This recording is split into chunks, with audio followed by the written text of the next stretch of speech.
So sometimes you could be relocated overnight and you don't have a say. Yeah. So city market is also very dangerous. It's very, very difficult for business. So, but I sought there for a very long time in city market, and I would in the morning I would be selling salaula. I would go there as 5. I order some bills. I open. Then I choose nice stuff. I go with them to school. I sell some of the stuff to my friends in school. In the afternoon, I come back. Yes. So it was like from school to and sometimes in the night I would try and do some pieceworks. I used to sleep a lot in people's houses. I used to do a lot of assignments for students. So this time I would be at Zika's. I would sleep there helping a student.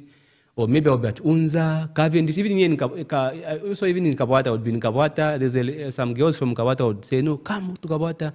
I go to those flats and then I help them out. So during the day I'm doing Salaula. In the night I'm doing assignments for students and things like that. So it was a very, very busy process for me, just to make sure I have something to be able to settle my rent and also just have something to eat. But students don't pay much. They'll give something like 50 kwacha the entire time. For the assignment, they are like 5 students, 50 kwacha. So you find that it's not a lot of money, but it made a difference. So when my salary business was disturbed by the city market issues, now it became so hard because now I had to depend only on the tuitions for the students. Yeah, those 50 kwachas, 20 kwachas, and things like that. So it wasn't a very, very smooth path. So I dropped out of school. I couldn't afford to pay school fees for myself. So the last paper I wrote, my lecturer told me, you know what, I'm expecting good marks from you. And I see a young man who's going to help the branding of Zika. I know the way you give answers in class, and I see the way you teach your friends. So don't pay me the school fees. Come to class. Once you pass, once results are out, you are going to pay me. So now I went to class. I did financial reporting with this man, a very smart man. He was a lecturer at Zaptec by the name Mr. Ngandaro Joseph.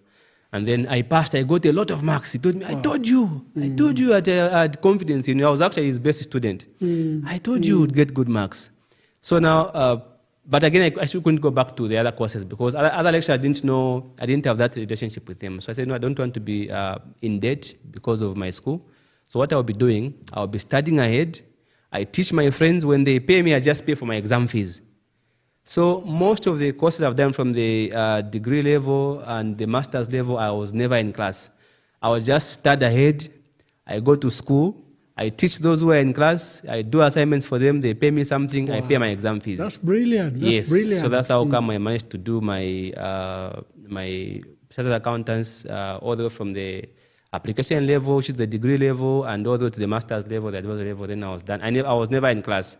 I did all of them self-study. Just by paying exam fees? Just exam fees alone. No tuition? No tuitions. And that's the beauty of CA Zambia and Zika, because they give you this flexibility of just, even though you're so poor, you can afford. Just wait for the exam fee and just study, then write the exam. You'll be good to go. Yes. So now from there, when I was learning, the CA Zambia program, I came to see just how valuable this program is. There are a lot of business insights there. And if you see, I think the idea of Zika is not to produce employees, no. I think they have an idea of building business leaders.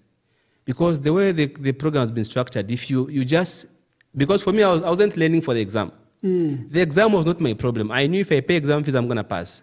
My problem was the exam fee.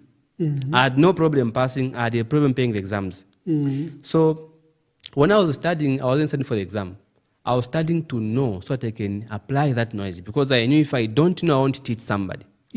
So for me, when I'm studying, it's about how can I make it better? How can I apply this one? So in trying to do that, I discovered gems other students never knew exist in the component. There's a lot of business ideas, business insights. Then I began to say, wow, this is amazing. Then I was applying those things I was learning in my now life. How can I run a business?